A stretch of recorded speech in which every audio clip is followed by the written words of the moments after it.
Ассаламу алейкум, урматтуу жамаат. Амансыздарбы? Муну карта маселеси боюнча, мечиттердин картасы.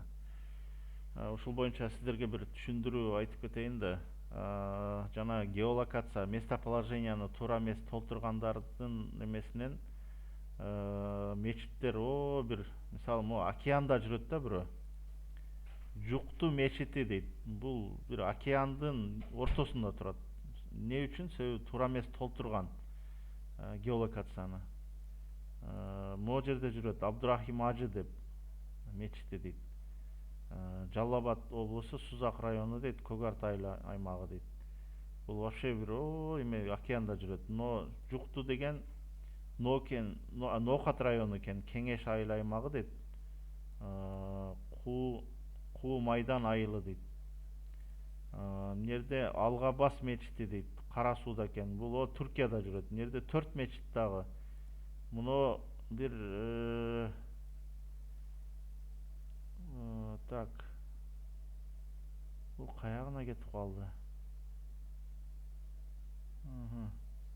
Бул дагы Туркияда 2 мечит Туркияда жүрөт. Мына жерде бир Сулайман атындагы Ноокат Кеңеш айылы дейт. Исмайыл Ажы мечити, Ноокат Кеңеш айыл аймагы дейт. Анкарада жүрөт Зикиров Курман мечити дейт, Кара Суу, Мады айылы дейт, Мадынский айыл аймак.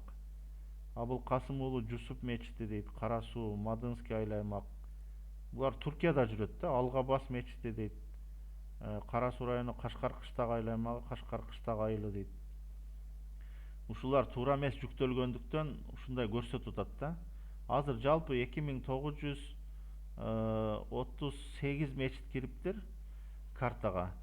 Дагы 1000дей мечит жок да. Дагы 1000дей мечит кире элек. Эми бунун геолокациясын кандай туура киргизебиз? Ошону мен көргөзүп өтөм азыр. Кирүүнү басып ичкери киргенден кийинкисин өзүнчө видео тартып жөнөтөм.